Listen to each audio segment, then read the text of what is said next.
নফসের কুমন্ত্রণা থেকে নিজেকে নিয়ন্ত্রণ রাখার কৌশল।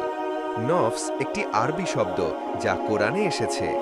নফসের শাব্দিক অর্থ প্রাণ, আত্মা, সত্তা, মন, নিঃশ্বাস, ইচ্ছাশক্তি, প্রবৃত্তি, রিপু, শত্রু, কামনা, ভোগ, পাপ, অহংকার ইত্যাদি।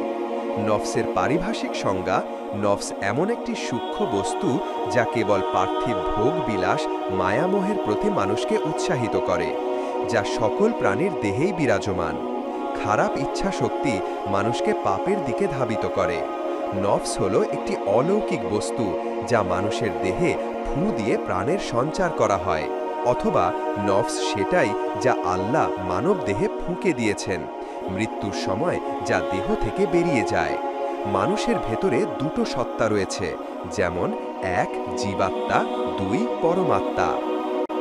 এক জীবাত্মাকে নফস বলা হয়, দুই পরমাত্মাকে রূহ বলা হয়েছে। নফস 5 প্রকার: এক নফসে আম্বারা, প্রতারক আত্মা; দুই নফসে লাওয়ামা, অনুশোচনাকারী আত্মা; তিন নফসে মুতমাইন্না, প্রশান্ত আত্মা; চার নফসে মুলহিমা, যে পরিশুদ্ধ নফস সর্বদা আল্লাহ হতে এলহাম, আল্লাহ প্রদত্ত ইলম বা জ্ঞান; পাঁচ নফসে রহমানিয়া, রহমান আল্লাহ তালার একটি বিশেষ গুণবাচক নাম, অর্থ দয়া, করুণা ইত্যাদি।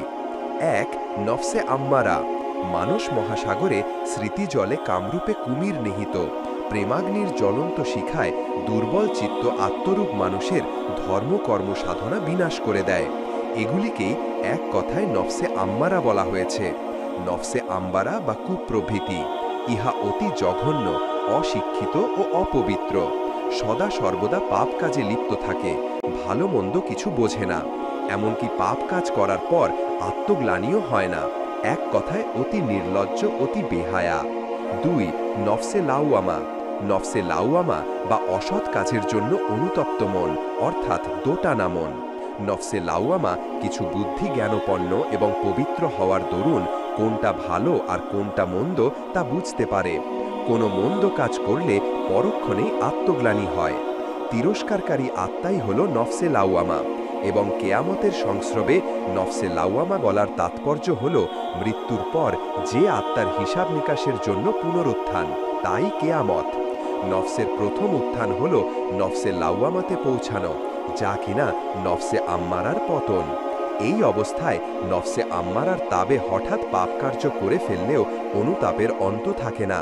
তিন নফসে মুতমাইন্না, নফসে মুতমাইন্না বা শুদ্ধ ও শান্ত মন, ইহা শিক্ষাপ্রাপ্ত এবং সম্পূর্ণরূপে পবিত্র, যা কখনো অন্যায় ও পাপ কাজ করে না। উহার ওপর আল্লাহর জ্যোতি প্রতিফলিত হওয়ায় উহা প্রকাশ্য রূপ ধারণ করে। মানুষের মধ্যস্থিত রিপু দমন না করা পর্যন্ত আল্লাহর মহব্বত লাভ করা যায় না, মুমিন হওয়া যায় না। চার নফস মুলহিমা, কোনটা পাপ সুতরাং তা পরিত্যাগ করতে হবে, কোনটা পূর্ণ যা গ্রহণ করতে হবে, তা তিনি তার প্রিয়তম রহমানুর রাহিমের তরফ থেকে এলহাম, অনুপ্রেরণা যোগে জেনে শুনেই করেন, যা সাধারণের গণ্ডির পাপ পুণ্যের বিচারের ঊর্ধ্বে। যারা আল্লাহর সাথে সম্পর্ক স্থাপন করে তারা তার এলহামের অনুপ্রেরণা যোগে জেনে শুনেই করেন, যা সাধারণদের আপাত দৃষ্টিতে বোধগম্য না হলেও তা কল্যাণময়।